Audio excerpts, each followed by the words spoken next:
Those are two of my brothers right there. Good Lord, man.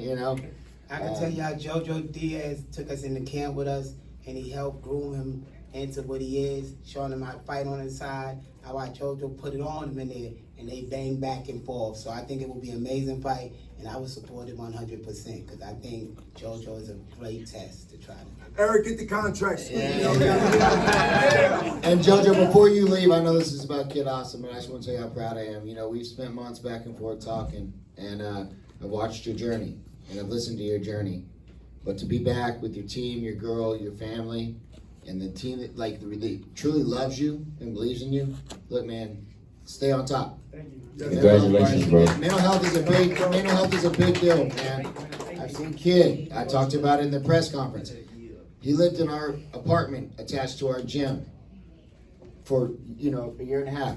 It's commitment to the sport, and you have it back. And Kid, man, let's go, baby. I don't want y'all to fight, but god dang, man. Bernard done had to throw that out there. We ain't getting hit. We ringside. Shit. I thought Oscar was gonna hit me when Kid had that guy knocked down. I mean, if I can't get Keyshawn, JoJo gotta be next then. But it is what it is. We get to go back, enjoy our victories, and get back to the drawing board.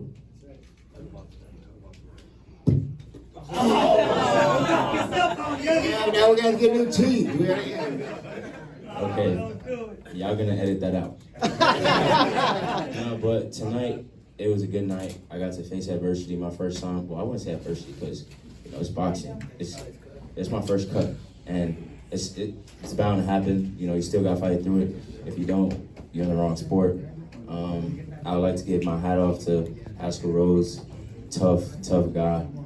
He could take a punch. I give him that. I thought he was gone for on the first knockdown, but he gave it his all, and I appreciate him for taking the fight. And I gotta get back to the drawing board. There's stuff I could work on, but I think I shocked myself when I was able to still fight with that cut, switch up the game plan, and still get the job done. Questions? Real quick, Tim, 210 Boxing TV. So that 7th round, right? You got that knockdown. It seemed like the stoppage was gonna come, and then in the 9th round, you got headbutt right in the cheek. You wins, but then it seemed like you just embraced that blood, like you kind of licked it, and you just had that look. Like what was going through your mind when that was going on? That wasn't me. I don't know why, but because like I said, it's boxing. It's gonna happen. I'm not gonna quit because I got a cut, and I didn't look up at the TV, the screen, because I knew how big it was, because how I felt it just dripping down. So I didn't look up. And at the end of the day, it's just boxing. It's gonna happen. You gotta fight through it. I mean, it was under the eye, so it's not a terrible spot, but it looked bad. Like, the headbutt looked bad. Were you worried, thinking they were going to stop it? The doctor was going to stop it. Oh, I told the ref. I told him, don't stop this fight. He said, I'm not. I'm just taking it to the doctor. I told the doctor, don't stop this fight. I'm good. I'll let y'all know if I can't fight. But, I knew it wasn't going to affect the fight because it's not leaking into my eye. How many stitches did you have? Too many. It was like 15 or 20 or something. It hurt. I tell you, it hurt. But, I mean, I go through it. Cool, right here.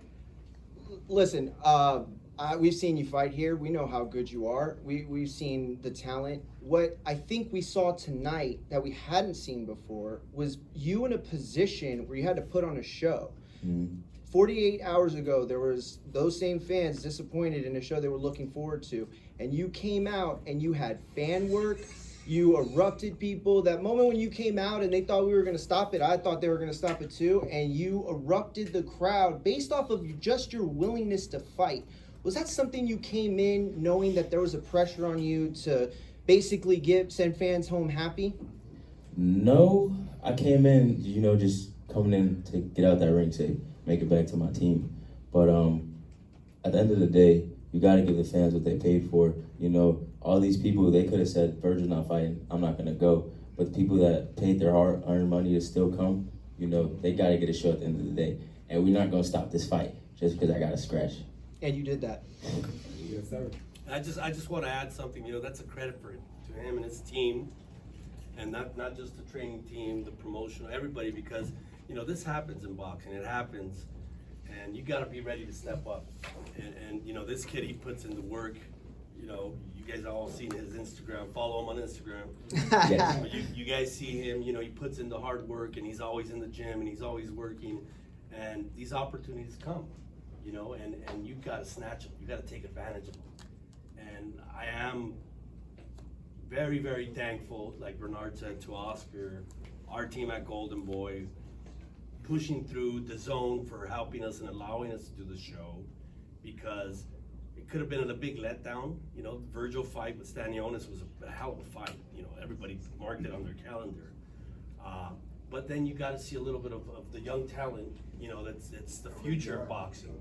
You know, the guys that are going to carry the torch and run with it. So that's a credit to you and your team, and for you being ready to step up. So, Yep. Hey Thank you, kid, guys. I like the merch you got on. How can we buy your merch? You and can't. support you? No, I'm playing. Instagram. My store is on Instagram in my bio. Okay. What's the Instagram? Kid_Austin1. Yeah. I froze up, my bad. All right. Tell him the kid. Okay, any other questions? Go ahead. Kid, I wanted to ask for you, what was the biggest difference for you from the first half? It seemed like Haskell, Lido, what do you want to call me, fought a very negative fight, and then you managed to like really put it on in the second half. What was the biggest adjustment you were able to make? The biggest adjustment was to, I seen that when I switched to southpaw in the last round, that the cut was further away because he kept trying to land that right hand. So I seen, you know, I'm still trying to fight because I got the blood swinging everywhere in my eye, but I feel like making that switch to southpaw was the biggest thing because he couldn't reach that right hand anymore. And then, so you called out Keyshawn after the fight. Yeah. Made a great suggestion with JoJo. Like, those are two very different fights. Do you feel like they lead you on the same path? I mean, like I said, I'm just here to do what they tell me to do. Bernard wants me to fight JoJo, I'll fight JoJo first. Then we can get Keyshawn. But then if I can't get Keyshawn, then I get somebody else. So it's all on my team and Golden Boy put the position they put me in. And I'm happy either way because I'm still going to show out. You know, you brought up something very, very important, and it's the styles. And you know, he was able to adjust. The last couple of fights, we got him guys who were just, you know, more stationary, Mexican style, right in front of him. Today we had a guy that was a mover, you know, and he was able to adjust and get to him, you know, and cut off the ring for the most part. Real tricky. It's part of the development, you know, and he's got to, you know, by the time he fights for his first world title, we want him to be ready for any style, you know, because when you're fighting in there and you start landing those big punches, trust me, they're not just going to stay in front of you, they're going to run. And that's kind of what happened tonight. It was a difficult style, but he was able still to make it, you know, he made it exciting for the fans. And for me being, you know, co-promotion with Golden Boy, as much I love JoJo, Bernard, I think you're a genius when it comes to matchmaking. I think it's a hell of a fight. Keyshawn Davis, look, man, let's park that shit for a while. You know, I mean, I think that's a fight that it's going to happen, and we win that fight. But I think with the two promotions, it's going to take a little bit of time. I think we're giving Keyshawn more spotlight than anything at this point. That And is true. I could be speaking out of, you know, line, but I'm going to tell you right now, I think there's guys. agree. I think there's guys that line up, and I want to tell you, like, I've never felt so welcomed. Golden Boy, I appreciate everything that y'all did